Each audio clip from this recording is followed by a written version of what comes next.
We have lots to discuss here in today's video, including some trade talk around Mason McTavish of the Anaheim Ducks. We've come across an article today suggesting what a trade could look like for the Montreal Canadiens. Of course, we talked yesterday how they might be in desperate need for a number 2 center after the discouraging news on Kirby Dach. Plus, we're also going to take a look at the future of Dougie Hamilton in New Jersey, discuss a potential trade possibly to Detroit. Plus, we have a longtime NHL veteran goalie announcing his retirement. We have a couple of signings today as well, including a return to Vancouver for a prospect that we thought may not be back in the NHL, who had a very good season in the KHL. Plus, the Utah Mammoth have a lawsuit on their hands that we're going to discuss as well, coming up next. So welcome back to another video here at Top Shelf Hockey. As I mentioned, we have lots to discuss in today's video. As you can see, I have a different setup here today. I'm actually away on vacation. We're away in Nova Scotia for our annual August trip, where we come over and visit Digby, see some friends, have some great seafood, and visit parts. Like I said, we're going to be down in this end of Digby for a little bit, and then we're heading into Halifax for a few days, and before we eventually head back home. So going to be some videos from the road this week, and you're also going to see a handful of videos that I pre-recorded at home in my normal location, which will be popping up here in the channel throughout the week as well. First things I want to kick off, though, is news today. We got veteran goaltender Anton Khudobin announced his retirement. Khudobin actually had a fairly long career. Was originally drafted back in 2004 by the Minnesota Wild. Played for a bunch of teams. Was probably mostly remembered and known for his run with the Dallas Stars. I started with Dallas in 2018, where he had a big season, played 41 games. And he was also huge for them in the 2020 playoffs. Of course, that was during the Dallas Stars run in the bubble playoffs to the Stanley Cup final. So Khudobin was a huge part of that. Quite a character as well. I know before that he played for teams like Boston, Carolina, and Anaheim. Had, I think, a couple of stints with the Boston Bruins. He did have one run there for a couple of years where he was one of the more, I guess you could say, busy backups, playing, solid 25 or more games per year. And then had a good run in Dallas. So overall, he had a pretty solid career, and as announced his NHL retirement. He has been out of the league for, I think, since 2023. After leaving Dallas, he did play, I think it was one game with the Blackhawks, and that's the last we've seen of him. So Khudobin, pretty solid career, mostly as a backup, but did have a solid run in Dallas near the end of it, where before undergoing, I think he had double hip surgery, if I'm not mistaken, after his run in Dallas, which really impacted his ability to play. A couple of interesting signings today. One a little bit low-key, one's a returning player, but the Maple Leafs have signed restricted free agent defenseman William Villneuve. He gets a 1-year, 2-way contract, so he's re-signed. The funny thing with the picture that they shared on Villeneuve's contract announcement, man, the uncanny resemblance to Mitch Marner. You would think that it was Marner's picture, and in fact, I had to do a double take. I thought it was at first, but is Mitch still playing for the Leafs with a different name and number on his jersey? It's kind of funny. I mean, I remember I've seen Villneuve play when he was even in junior much time, so it's just weird. Didn't realize the uncanny resemblance, though. In the Vancouver Canucks today, I made a surprise announcement. Vitaly Kravtsov is making his return to Vancouver, return to the NHL. Of course, the former first-round pick, originally of the New York Rangers, of course, ended up getting traded eventually to Vancouver. Things haven't really worked out. He's never really had a good, solid run in the NHL. Ended up going back to Russia, played last year in the KHL. Had a real good year, was top 10 in scoring, put up 58 points in 66 games. He signs a 1-year, 2-way contract, and he's going to be giving the NHL another shot here. So the 2-way deal is a pretty lucrative deal if he has to play in the minors. It's league minimum $775 at the NHL level, $450 in the AHL. He also is not too far off from becoming a Group 6 unrestricted free agent. So depending on how things play out for him next year, if he plays more than 16 games, he will still retain his restricted free agent status next year.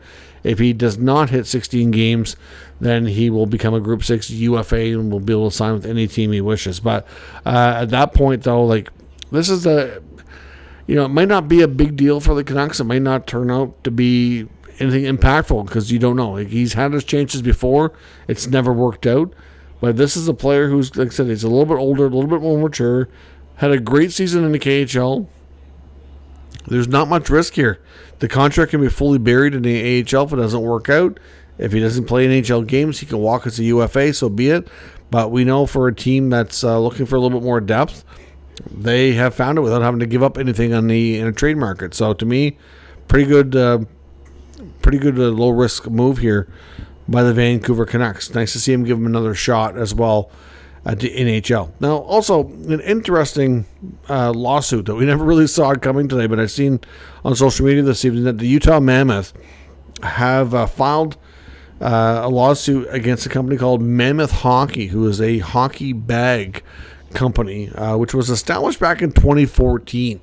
So you'd be like, okay, well, the Utah Mammoth, the Mammoth name has only been around a short stretch here, obviously just coming out earlier this year.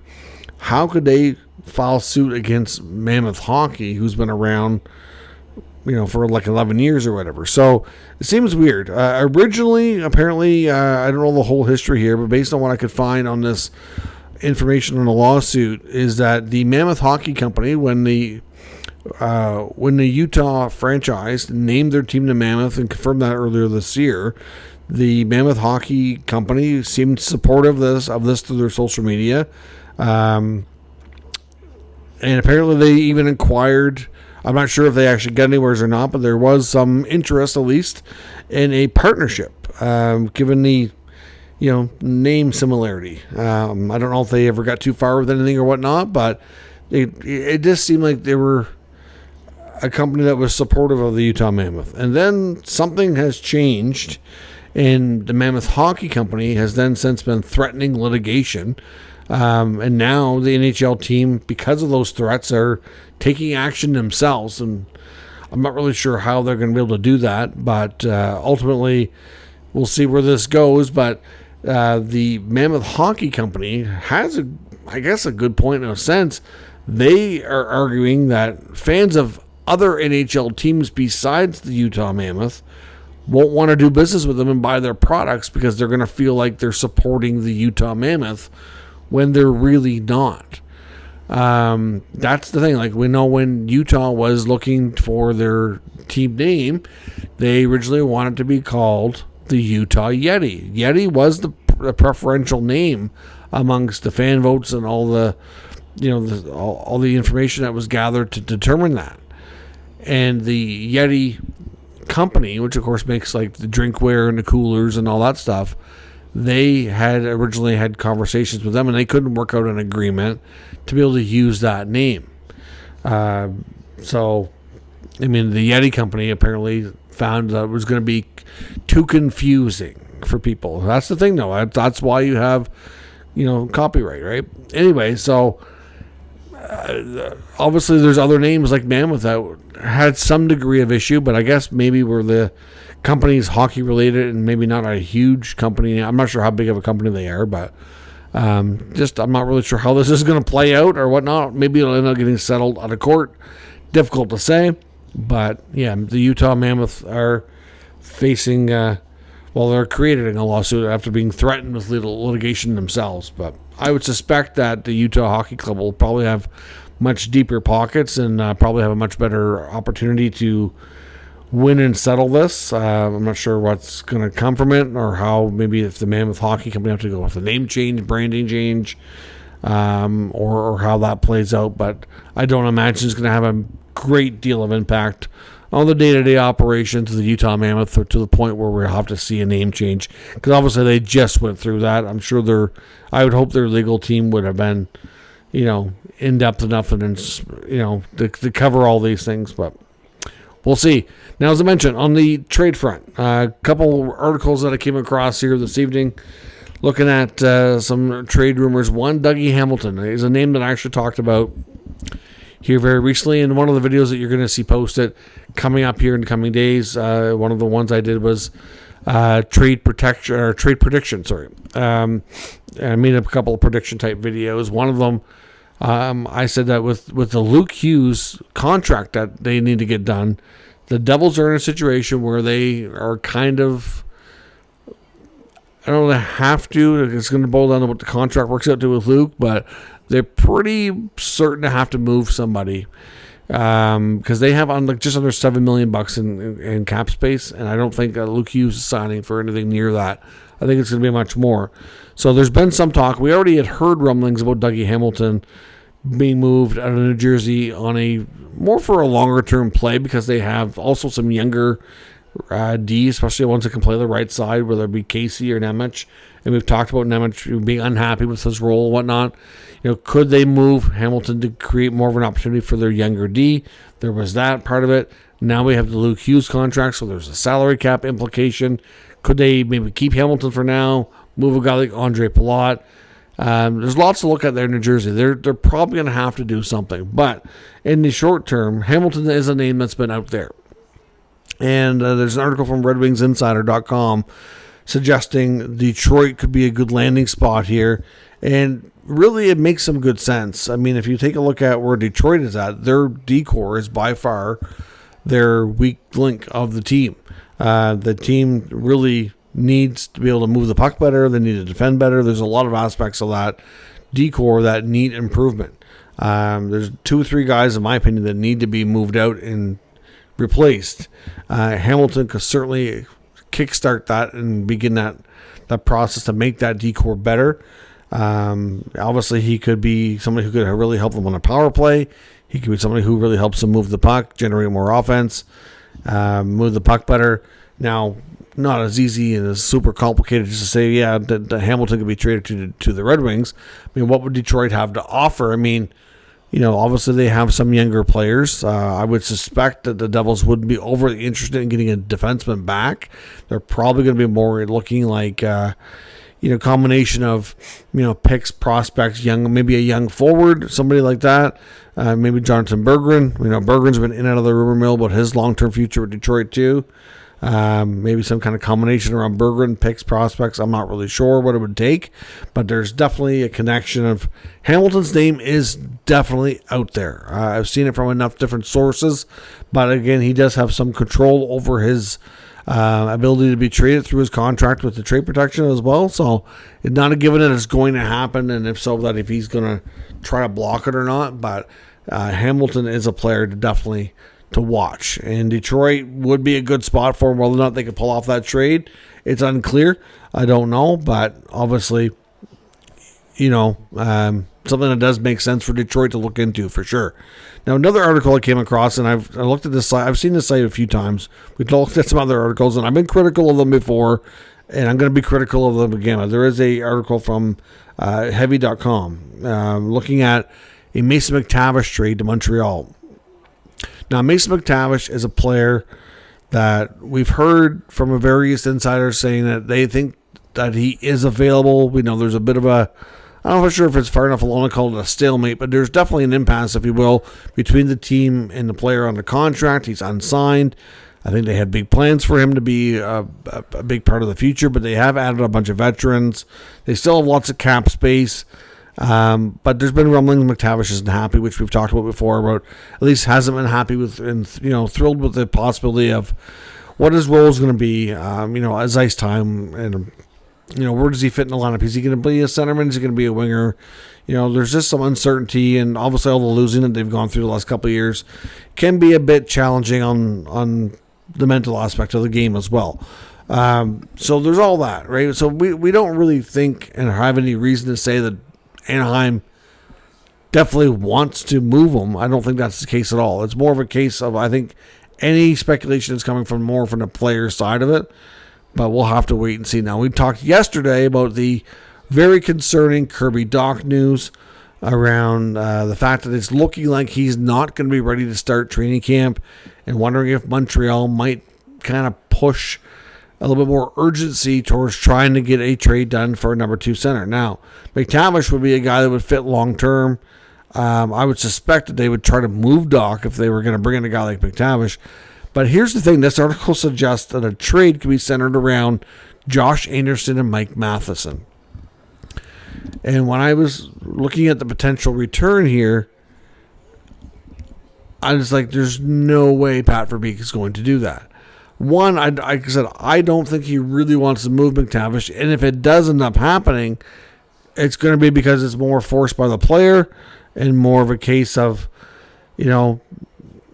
just frustration on all sides of the contract not getting done and the player wanting a change of scenery. And I don't know that we're there. I don't think we're anywhere close to that just yet. But if I'm Pat Verbeek and I feel like I'm getting to the point where I have to seriously consider moving McTavish, I'm not going to want 2 aging veterans back. There's just no way. Like, to be honest, if Ken Hughes calls me, if I'm Pat Verbeek and Ken Hughes calls me to inquire on Mason McTavish, I'm asking for something big on their younger players. Like, if I was confident in Doc, I might consider that. But, I'm not going to be because of all the injuries he's been through. So, I probably would ask for Slafkovsky. I don't think Ken Hughes would do that. So, I know I'm not going to make, but I'm going to want something significant. I know they're not going to really want to trade Slafkovsky. I know they're not really going to want to trade Lane Hudson. So maybe I look to like a Reinbach, or maybe I look to a Michael Hage, or something along those lines. I'm going to want something really good coming back that is going to help me in other areas. So Josh Anderson has some value, but with what they've brought in for veterans there between Granlund and Kreider, I just don't see them wanting to add another veteran forward making more money than he's kind of worth. His last year was better, and Anderson has value to Montreal, and his value probably is higher now than it's been in a while. But there's just no way that Josh Anderson is going to land you Mason McTavish. Like, I'm sorry, that's just absurd. Mike Matheson has value. Good puck moving defenseman, terrific skater, can play on the power play. In Montreal, he's going to probably be the third option now for the power play. So, I get the fact that they could move him. They're probably not going to re-sign him. So, it's not, I can see definitely a scenario where he would be moved. I can see a scenario where they consider moving Anderson too, but they're not going to be. Matheson might be in a package to move, to try to get McTavish. They've already got veteran defensemen there. They've already got Trouba. They've already got Gudis. They've got a bunch of young D there.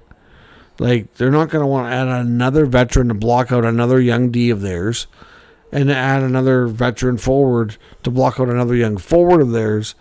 And neither one of these guys are going to give them anywhere near what you're going to get on a long-term basis from McTavish. So, do Montreal, do they have the assets to pull off a McTavish trade? They do. But it's not going to start with something like this.